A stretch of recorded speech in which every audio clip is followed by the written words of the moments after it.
When Rodrigo Duterte became the president of the Philippines in 2016, he was anything but your average politician in a fancy barong. He came in strong as a tough-talking leader who wasn't afraid to shake things up and promised to change the country no matter what. His rise to power kicked off a wild chapter in the nation's story, marked by bold statements and a fierce dedication to his vision. You destroy my country, I will kill you. If you destroy the youth of this country, I will kill you. Duterte's presidency was filled with fiery speeches and divisive policies that caught everyone's attention, both at home and abroad. Kung may totoo lang maski isa, I will hang myself in front of you. He was a symbol of a new political wave that embraced a no-nonsense style and didn't shy away from challenging the status quo. Determined to reshape the Philippines, he seemed more focused on his agenda than on traditional democratic methods. One of the biggest parts of Duterte's plan was the record number of arrests that happened during his time in office. These arrests often made headlines, stirring up heated discussions across the country. His infamous war on drugs led to thousands of deaths and arrests, drawing sharp criticism from human rights advocates everywhere. In addition, his targeting of political opponents and big names involved in corruption turned the political scene into a chaotic mess. The way he handled things often blurred the lines between law enforcement and political tactics, creating a deeply divided atmosphere. Looking back, Duterte's presidency presents a complex picture of justice, full of controversy and tough moral questions. As we dig deeper into this era, we'll explore the messy realities of his policies and what they meant for the Philippines, highlighting the tricky connections between power, fear, and his lasting impact on politics.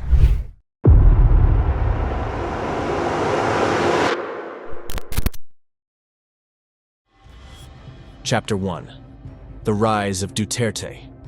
When Rodrigo Duterte took office as president of the Philippines in June 2016, he came in with a promise that really connected with a lot of people: to aggressively tackle crime, drugs, and corruption. His tough-as-nails style and no-filter way of speaking quickly painted him as a bold and controversial figure. Either you kill me or I will kill you, idiots. Huwag ninyo akong bulahin dito. The centerpiece of his administration became the war on drugs, which sparked loyal support as well as fierce criticism, both at home and abroad. Right from the start, Duterte made it clear that his administration wasn't going to hold back. He went after everyone: minor drug offenders, supposed drug kingpins, political rivals, and even famous personalities. This led to a spike in arrests and extrajudicial killings that grabbed headlines worldwide. Human rights groups slammed these actions, arguing that they crossed human rights boundaries and cost many innocent lives. Activists and local communities were alarmed as stories of police brutality and summary executions came to light, raising serious questions about law and order in the Philippines.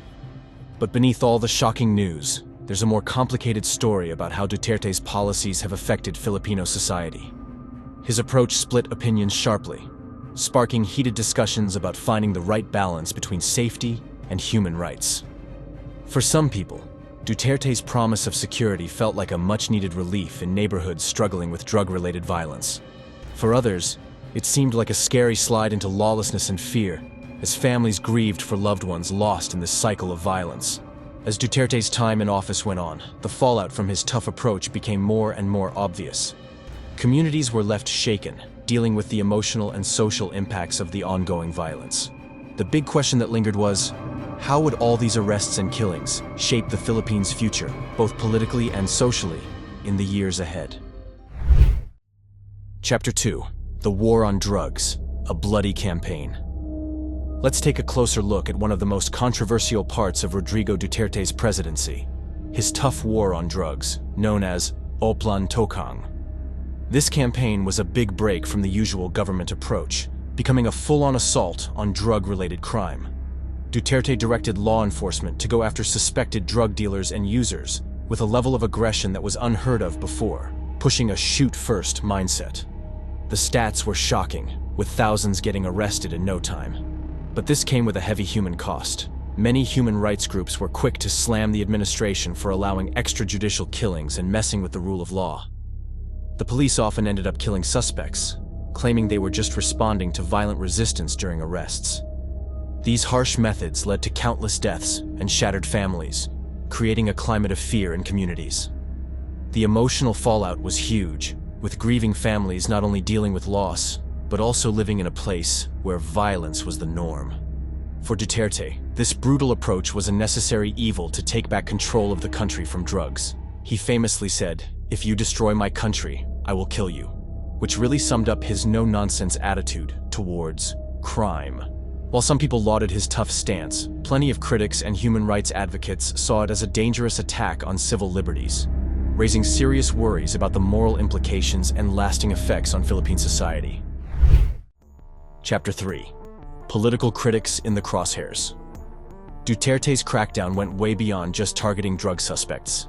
It pulled in a lot of political critics and opponents, too. A big example is Senator Leila de Lima, who was one of Duterte's loudest critics regarding his controversial war on drugs. She was arrested in 2017 on drug trafficking charges that she insisted were totally false, calling it a political move just to shut her up. Her long time in detention became a symbol of the resistance against Duterte's government, really showing how tricky it is to speak out politically in the Philippines. The international community definitely noticed de Lima's situation. Groups like Amnesty International and Human Rights Watch spoke out against her detention, arguing that it was politically motivated and a clear violation of human rights. This sparked a huge outcry and protests, which really energized activists pushing for civil liberties. De Lima wasn't the only one facing serious backlash. Journalists like Maria Ressa, the CEO of the news site Rappler, dealt with their own set of legal troubles during this time. Ressa was convicted of cyber libel, in a case that many felt was a big hit on press freedom.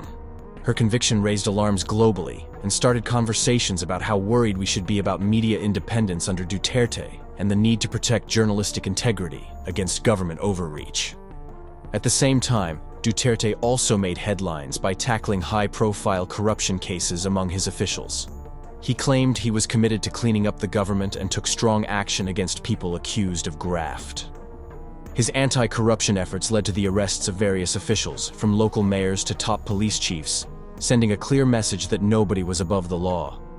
However, critics had their doubts about the credibility of this campaign. They pointed out the unevenness in Duterte's efforts. While some corrupt officials were prosecuted, others with close ties to the presidency seemed to slip away from any punishment. This selective enforcement raised big questions about whether Duterte was genuinely trying to root out corruption or if it was just a cover for his political games. Chapter 4. The broader impact. The arrests during Duterte's presidency weren't just random. They showed what he was all about for the Philippines. Supporters saw him as a guy ready to do whatever it took to fix the country's issues, while critics labeled him a strong man who ignored human rights and democratic values. The rest of the world was split too. Some people admired his hardline approach to crime, while others were seriously worried about the human toll. The International Criminal Court, ICC, even kicked off an investigation into potential crimes against humanity linked to his war on drugs. As Duterte wrapped up his presidency in 2022, his legacy was still super divisive. His arrests and campaigns left a significant mark on the Philippines. Sure, crime rates dropped, but there are also some lasting social and legal wounds from his time in office. So, these arrests weren't just about keeping the peace. They really showed the type of leader he was. Unapologetic, controversial, and determined to make a difference. Love him or hate him, there's no doubt that Rodrigo Duterte changed the landscape of Philippine politics. But it makes you think, was the tough approach worth it for progress, or did it come with a price that's too high? And as the Philippines moves ahead, how will these arrests affect its future? Share your thoughts below in the comments, and let us know. If you found this story engaging and want to explore more real-life tales of crime, power, and justice, make sure to hit that subscribe button. Don't forget to like the video and share it with your friends who might be intrigued by this incredible case. Thanks for watching. Stay tuned as we bring you the latest updates on this unfolding drama. See you in the next one.